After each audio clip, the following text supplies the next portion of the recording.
বলছি শিবরাত্রি আসছে এবং সমস্ত সিঙ্গেলরা লাইন দিয়ে যাবে ভালো বরের জন্য শিবের মাথায় জল ঢালতে। বিবাহিতরাও যাবে।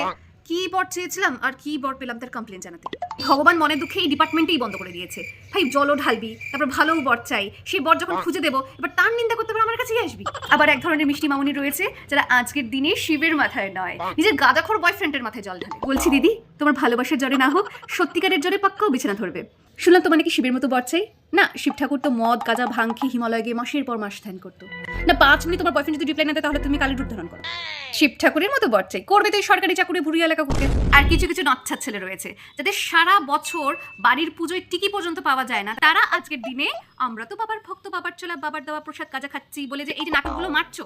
বলছি শিব ঠাকুর তো বিষপানও করেছিল। কে যেন লিখেছিল যে শিব ঠাকুরের মতো বর চাই, আগে মাতা পার্বতী হয়ে দেখাও দেখি। পার্বতীর তো অনেক রূপ রয়েছে, জগদ্ধাত্রী, দুর্গা, কালী। এখন আমরা যদি এখন কালীর রূপ ধারণ করি, হ্যান্ডেল করতে পারবে?